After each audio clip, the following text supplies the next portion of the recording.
Բարև ձեզ, այլ օրակարգի եթերում Հայաստան խմբակցության падգամավոր Արթուր Խաչատրյանն է։ Բարև ձեզ, պարոն Խաչատրյան։ Պարոն Խաչատրյան, Սահմանադրական դատարանում արդեն մի քանի օր է ընթանում է 7 կուսակցությունների դիմումը ընտրությունների արդյունքները վիճարկելու մասով։ Պահանջները 3-ն են, դրանք հայտնի են, չեղարկել ընտրությունների արդյունքները, նոր ընտրություններ նշանակել ամբողջ հանրապետությունում կամ մանդատների վերահաշվարկ իրականացնել, ԲՀԿ-ին վերադարձնել գողացված մանդատները։ Սահմանադրական դատարանի նկատմամբ ձեր վերաբերմունքը հետաքրքիր է, հավատում եք։ Ես ինքս հենց հիմա գալիս եմ Սահմանադրական դատարանից, հենց սկիզբից արդեն կասկածներ առաջացան, երբ դատավորներից որևէ մեկը չվիճարկեց կամ հարց չբարձրացրեց Սեդա Սաֆարյանի մասնագիտության նպատակարարության վերաբերյալ, արդեն կարելի ասել, որ զգալիորեն անվստահության շղարշով պատվեց այս ամբողջ գործընթացը, որովհետև Սեդա Սաֆարյանը պակաս շահագրգռված անձ չի, քան թե Վլադիմիր Վարդանյանը կամ Արտակ Զեյնալյանը։ Գիտեք, որ այդ երկու դատավորները ուղղակի նպատակարար չեն գտել, շահերի բախում կա եւ չեն մասնակցում, բայց Սեդա Սաֆարյանի մասնակցելը արդեն էականորեն նվազեցնում է Սահմանադրական դատարանի գոնե այս հարցում անաչառ լինելու վստահությունը։ Եվ այսօր էլի հարցեր էր տալի, որոնք քաղաքական էին իրենց բնույթով։ Երեք ուժերը ինչպես է վերաբերվում Պուտինի հայտարարությունից, այդ երեք ուժերը այդ Նիկոլ Փաշինյանի պատերազմի եռագլուխ կուսակցության նարատիվի կրկնողությունն է։ Մանավանդ որ դուք ճիշտ է 7 ուժ նշեցիք, դրանք առանձին հայտեր են եւ 7 ուժերը տարբեր պահանջներ են ներկայացրել։ Այսինքն սենց բոլորին փորձել միացնել եւ այլն, այդ եռագլուխը պահելու այդ քաղաքական մեսիջը ակնհայտ է եւ պատահական չի, որ բողոքեցինք մեր ներկայացուցիչները։ Պարոն Խաչատրյան, անկախ Սեդա Սաֆարյանի պահվածքից, վերաբերմունքից, հայտարարություններից, դիդակտիկ օրինակ էր։ Սահմանադրական դատարանի լեգիտիմության մասին, այդ թվում նաև դուք եք նախկինում բազմաթիվ հայտարարություններ արել, այսինքն այն պահին, երբ որ որոշվեց դիմել Սահմանադրական դատարան վիճարկել ընտրությունների արդյունքները, շատ հասկանալի էր բոլորի համար, որ լեգիտիմության խնդիր ունի այդ կառույցը։ Այդուհանդերձ որոշվեց գնալ իրավական ճանապարհով։ Իրավական ճանապարհ, սահմանադրական ճանապարհ տերմինը կարծեմ ձեզ շատ ծանոթ է։ Պետք է ուղղակի հասկանանք լեգիտիմություն ասելով ինչի նկատի ունենք։ Միգուցե ավելի շուտ քաղաքական անաչառության նկատմամբ թերավատությունի նկատի ունեք, որովհետև ամբողջ կազմը ձևավորվել է այս իշխանությունների օրոք պայմանագրի կողմից նշանակված Սահմանադրական դատարանի կազմում։ Այո, այսինքն լեգիտիմության մասին չենք խոսում, խոսում ենք վստահելիության եւ քաղաքական անաչառության մասին։ Դա է իրականություն։ Հիմա դա է Սահմանադրական դատարանը։ Հիմա ուզում եմ հասկանալ այդուհանդերձ ինչու որոշվեց այդ կառույցի ապավինությանը դիմել։ Վերջին ատյանը իրանք են, այլ կառույց չկա։ Դուք բավական փորձառու քաղաքական գործիչ եք, ինքս էլ լրագրող եմ, ով լուսաբանել է բոլոր ընտրությունների վիճարկումը Սահմանադրական դատարանում, բացառությամբ 18 թվականի, որտեղ չի վիճարկվել։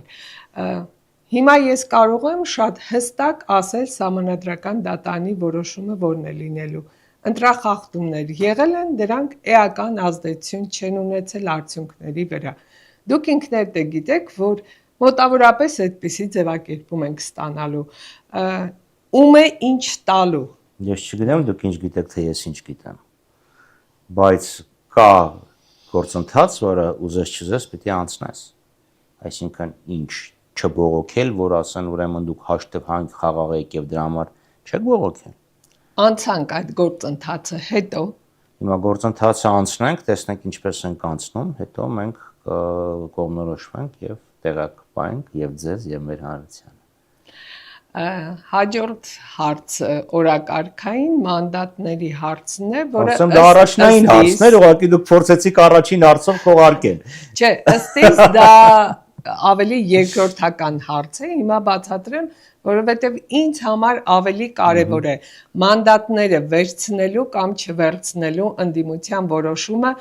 ինչ ծրագրով, ինչ ճանապարհային քարտեզով է զուգորդվելու։ Եթե վերցնենք, տեսնենք ինչ կլինի, ոնց կվարվենք, ինձ համար մի քիչ տարակուսելի է։ Այս պայդրությամբ ես ձեզ ինչ մեկնաբանություններ տամ կամ հարցին ինչպես էլ պատասխանեմ, դա տեսական մտավարժանքի մակարդակի վրա է լինելու, որովհետև դեռևս գոնե մեր մասով որոշում չկա։ Եվ դա համար ես կարող եմ ձեզ ասեմ ինչ օգուտ կտա մանդատ վերցնելը եւ ինչ վնաս կտա մանդատ վերցնելը։ Երբ լինի սահմանադրական դատարանի ակտը, որոշումը եւ հիմնավորումը եւ պատճառաբանությունը եւ նաեւ բուն որոշումը, այդ դեպքում կարծեմ ավելի առարկայական կստացվի խոսակցությունը։ Այսինքն նախընտրական շրջանում քննարկումների ժամանակ ոչ բոլոր սցենարներն են նկատի առնվել եւ չեք մտածել, որ այսպիսի իրավիճակ կստեղծվի եւ այդ իրավիճակում հնարավոր ելքերը որոնք մտածել ենք, բայց դասական խաղերի տեսությունը, հավանականությունների տեսությունից վերցած լավ, ինչ անես, ինչ անենք, ինչ անես, ինչ անենք։ Հիմա մենք այդ ծրագրի վրա ենք կախված, հիմա մտածում ես սենց կգնան, թե սենց կգնան։ Քանի որ ես այսօր չեմ կարող ասել իրենք ինչ որոշում կկայացնեն։ Լավ, եւ ինչ պատճառաբանությամբ այդ որոշումը կկայացնեն։ Ես ուղղակի տեսական հնարավորությունները կարող եմ ներկայացնեմ, բայց արդյոք դա ձեզ հետաքրքիր է։ Չէ, եկեք տեսականորեն մանդատների վերցնել, չվերցնելու դրական ու բացական կողմերը այդուհանդերձ կարճ թվարկեք։ Վերցնելու դրական կողմը այն է, որ դու երկրի թիվ 1 ամբիոնի ընձեռնած հնարավորություններից օգտվում ես։ Գործողումներ ես գնում, իշխանության ներկայացուցիչների հետ լավ հարաբերություններ ես ունենում։ Իսկ ով ասես որ լավ հարաբերություններ ես ունենում։ Որտեղից որոշեցիք։ Նախորդ 5 տարիները Դու կարծում ես լավ հարաբերություններ ունեմ։ Անձամբ ձեզ չեմ Ում մասին է խոսքը։ Ընդդիմադիր, հավաքական քաղաք։ Չէ, ես հավաքականի մաս եմ, ասկան դուք ասում եք լավ գործողումների ես գնում։ Ես գործողումների գնացել եմ որպես մեր խորհրդանական Եվրանեստի խորհրդանական վիայժողի պատվիրակ Հայաստան խմբակցության կողմից Եվրոպա-Հայաստան խորհրդանական համագործակցության կոմիտեի պատվիրակ որպես չգնաց պատվիրակը ես գնացի եւ երկու անգամ գնացել եմ որպես Հայաստան Մեծ Բրիտանիա պատգամավորական բարեկամության խմբի անդամ մի անգամ էլ գնացել եմ Մոլդովա բայց չեմ մերժել եմ Էլի մի անգամ Լոնդոն գնալը, Փարիզ գնալը, Միացյալ Նահանգներ գնալը։ Այսքան sense որ ասում եք, որ գնում ես, այն կողքից այն տպավորությունն է ստացվում, թե դրանք վոյաժներ են։ Օգտակար գործողության գործակիցներ։ Դրական ա եղել, որովհետև եթե դու գնում ես եւ հանդիպում ես ինչ-որ եվրոպացի падգամավորի եւ ներկայացնում ես Հայաստանում տեղող իրավիճակը,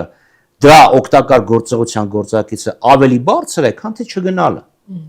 Դա նպաստել է ինչ որ ձև իշխանափոխությունը Հայաստանում մեկ քայլ առաջ տանելու խնդրին։ Եթե դա չլիներ, ապա շատ ավելի վատ կլիներ, որտեղ ձեր հարցը դուք ինչ եք ասում, եթե չի փոխվել, ուրեմն ձախողվել է։ Դա տես չի, դա կներեք շատ պարզունակ հազար ներողություն եմ խնդրում, ամենապարզունակ մտածողությունը, որ հնարավորություն կարող է գոյություն ունենալ։ Նույն հաջողությամբ ես կարող եմ ասեմ անգլիացի պահպանողականներ, դուք հիմա ինչ եք անում խորհրդանում, եթե միևնույնն է աշխատավորական կուսակցությունը ինքն է որոշում ում նշանակել վարչապետ։ Ու տենց աշխարհի բոլոր երկրներում։ Այդուհանդերձ հանրային ձևավորված պահանջ։ Չէ, հանրային ձևավորված պահանջը տենց չկա։ Ուղղված ընդդիմությանը, իշխանությանը հեռացնել։ Հասկացա։ Հանրային ցանկացած մարդ, ով գնում է, քվեարկում է ընդդիմության օգտին, կամ գնում է եւ մասնակցում է ընդդիմության կազմակերպած հավաքին, իհարկե նա պաստում է որպիսի իշխանափոխություն լինի։ Իսկական աջակցություն հայտնելով ընդդիմությանը դու բնականաբար աջակցություն ես հայտնում իշխանափոխությանը։ Բնականաբար։ Բայց եթե հիմա մեզ օրինակ շատ հաճախ ինչ են ասում, այ դուք խոստանում եք սենց բան անել, ասում եք այո, խոստումը կախված է սենց, եթե ես ստանամ մեծամասնություն, ես կանեմ սենց մի բան։ Բայց դու մեծամասնություն չես ստացել, չես կարող ասել, բա դուք սենց բան եք խոստանում։ Հիմա ես չեմ ուզում այս մանկամիտ բադու խաղի մեջ ընկնեմ, լավ, ուրիշ քաղաքական ուժեր ասում են, բա դուք խոստացել եք, բա չարեցիք, բա մնացածներն ուր էին։ Վերջի վերջո այսօր խորհրդանի, ես խոսում եմ 8-րդ գումարման, խորհրդանի կազմությունը էապես արտահայտում է փողոցում տիրող տրամադրությունները 21 թվականն եւ հետո 23, 24, 25 թվականներին։ Շատ լավ, բացասական կողմերը, որոնք կլինեն, եթե չվերցնեք մանդատները։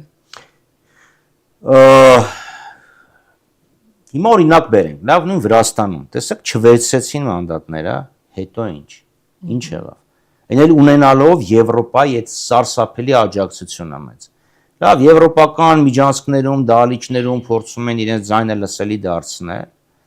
Հետո ոչի բան չարեցին, չհասան ինչ որ բանի, որովհետև վրացական երազանքի իշխանությունն է, վերադարձան խորհրդարան։ Իսկն դու դրանով ուղղակի ինչ որ մի պահ գալիս ես էմոցիոնալ, sense մի խումբ մարդիկ ասում են, այ տեսակ ինչ լավ, իրանց համար կարևորը ոչ թե մանդատներ, այլ Նիկոլ Փաշինյանին փոխելը։ Շատ ձայն չհավաքեցին, մանդատ չստացան եւ հետո։ Պարոն Խաչատրյան, այսինքն կարճաժամկետ էմոցիոնալ մի խումբ մարդկանց մոտ կունենաս էմոցիոնալ դրական աճ, բայց դա կտևի 3-4 մի շաբաթ մաքսիմում։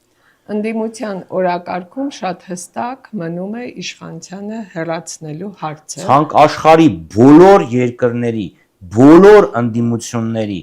հիմնական նպատակը, լավ, հիմնական գործիքը սեփական քաղաքականությունն իրականացնելու համար իշխանության հեռացումն է։ Եկեք բոլոր ունիկալության խնդիր չկա։ Բոլոր երկրներից վերանանք, չեն կարող իրավիճակը չեն կարող յուրահատուկ է։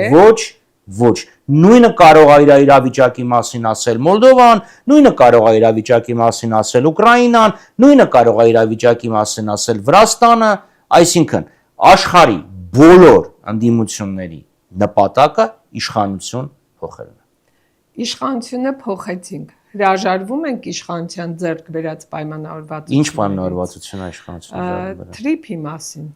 դիցուկ։ Թրիփ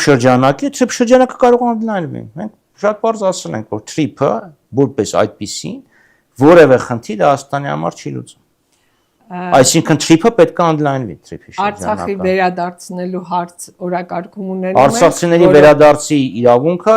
մեր արցախցիների վերադարձի իրավունքը մեր օրակարգը, որ առաջի քայլը արցախցիների վերադարձի հարցն է։ Պարոն Խաչատրյան, աշխարհաքաղաքական իրավիճակը շատերի համար գուցե անակնկալ, բայց շատերի համար Չէ, Իսրայել-Թուրքիա բախումը անակնկալ չի կարող լինել։ Սպասվում էր այդուհանդերձ այդ զարգացումները եւ Հայոց ցեղասպանության ճանաչման իսրայելական օրակարգը կարծես թե Հայաստան շոկ առաջացրեց։ Չէ, ինչ որ մարդկանց մոտ իհարկե շոկ առաջացրեց, բայց դա սպասելի էր։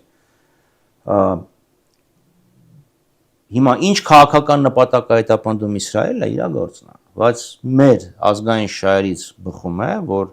հնարավորինս շատ երկրներ ճանաչեն եւ դատապարտեն Հայոց ցեղասպանությունը։ Իսկ ինչպես վարվի իշխանությունը Հայաստանի, որը որ հրաժարվել էր ցեղասպանության օրակարգից։ Այս մարդիկ անհարմար վիճակի մեջ են ընկել, մնում է նոտա ուղարկեն եւ Իսրայելի նկատմամբ պատժամիջոցներ։ Հիմա ուզում եք որ ես իրանց այդ անհարմար վիճակից անեմ։ Ուզում եմ հասկանանք իրենք ինչ անեն։ Զանգի Կարատ Միրզոյանին։ Ես լինեի իրանց փոխարեն, իհարկե հենց Կնեսետը հաստատի, իհարկե շնորհակալություն կհայտնեմ։ Ես լինեի, դե այդ եմ ասում, ուզում եք Կարատ Միրզոյանի երախսի համար ատամ զանգեք հետը խոսենք։ Ես լինեի, ես շնորհակալություն կհայտնեմ, երբ Կնեսետը ընդունի կառավարության առաջարկը, շնորհակալություն կհայտնեի։ Եվ կշարունակեի Հայոց ցեղասպանության ճանաչման հարցը պահել կարտաքին քաղաքական օրակարգում։ Սա, տեսեք, սա պատմական համար ինքնասպանություն կլինի այդ հարցը վերադարձնել։ Եվ կարծում եք ես ուրիշ դարձ չունեմ, թե ԿՊ ինքնասպանության մասին մտածեմ։ Մինաս գործն են չունեն թողան։ Բայց ցեղասպանության ճանաչումը պատմական արդարության խնդիր չի միայն։ Ցեղասպան պետությունը ցեղասպանվածի նկատմամբ պատասխանատվություն է ստանձնում։ Անվտանգության պատասխանատուի պարտավորություն է ստանձնում։ Նույն տեսեք Վենսը վերջերս շատ ճիշտ բան ասեց։ Ասեց աշխարհի միակ պետությունը, որը դեռ քիչ թե շատ Իսրայելի եւ Բենյամին Նետանյահուի նկատմամբ դրական է վերաբերում, Միացյալ Նահանգներն են, բայց այս պայմաններում, լավ, երբ Միացյալ Թագավորություն, Ֆրանսիա, եվրոպական շատ երկրներ տենց քննադատաբար են մոտենում, Գերմանիան համեմատաբար չասեմ, Գերմանիան փորձում է չարձագանքի։ Ինչի համար, որովհետև Գերմանիայի վրա հոլոկոստի դաջվածքը կա, որովհետև Գերմանիան ընդունելով, մեղագալով հոլոկոստի համար, նաև ստանձնում է Իսրայելի պետության նկատմամբ պարտավորություն, պատասխանատվություն, սա է խնդիրը։ Իսկ թե ԿՊ-ն ինքնասպանություն է գործում, վերադառնանք Հայաստանի ներքաղաքական խնդիրներին, ընդդիմադիրները սիրում են թեժ աշուն, թեժ գարուն, բարակապակցությունները, այս տարի մեզ թեժ աշուն խոստանում եք, ունենալու ենք թեժ աշուն։ Նախ ես չեմ ուզում, որ բոլոր ընդդիմադիրներին հավաքեք եւ մի կաթսայի մեջ լցնեք եւ փորձեք ինչ-որ մի միջինացված ընդդիմադիրի կերպար ստանաք։ Դա տենց չի։ Ընդդիմադիրներին միավորում է ընդդիմությունը Նիկոլ Փաշինյանին, բայց տարբեր քաղաքական ուժեր նաեւ մեկ-մեկու նկատմամբ ունեն տարբեր մոտեցումներ։ Այժմ նաև միավորման բանակցություններ են ընթանում։ Միավորման բանակցությունները երբեք չեն ընթացել։ Ընդդեմ Նիկոլ Փաշինյանի, Սամվել Կարապետյանի առաջարկի Հա, բայց լինելով ընդդիմություն դու արդեն միացել ես։ Միացյալ ճակատի մասին թե խոսեք ուրիշ բան, բայց միավորումը կուսակցական սահմանները քանդել, հա, դա մասին չի խոսքը։ Դե մենք այդ առաջարկությունը ընտրություններից առաջ էինք անում, լավ է ուշ քան երբեք։ Տես բան միշտ է եղել, եթե նայեք 21 թվականի ընտրություններից հետո միշտ ընդդիմադիր ուժերը մի մասը շատ թվով, քիչ թվով եւ այլն միասնական մասնակցել են Նիկոլ Փաշինյանի դեմ բոլոր գործողություններին։ Այնպես որ այն ժամանակ առաջի ուրեմն փողոցում եւ խորհրդանում ամենամեծ ուժը մենք էինք։ Հիմա խորհրդանում եթե որոշում կայացվի մանդատները վերցնել թե մեր կողմից, թե Սամվել Կարապետյանի ուժեղ Հայաստան դաշինքի կողմից, իրանք ավելի շատ падգամավոր ունեն, բայց ուրիշ խնդիր է փողոցում հարաբերակցությունը դրանից շատ չի փոխվել։ Կառույց, որտեղ մենք ունենք։ Բայց ձեր հարցինի պատասխանն եմ ասում, մեր նպատակները չեն փոխվել։ Լինի դա թե խորհրդանում, եթե որոշենք խորհրդան գնալ, թե խորհրդանից դուրս մեր մոտեցումները նույնն են։ Այդ հարցում մենք եւ բոլոր հարցերում հետեւողական եւ սկզբունքային։ Շնորհակալություն։ Այլ օրակարգի հյուրն այսօր Հայաստան դաշինքի падգամավոր Արթուր Խաչատրյանն էր։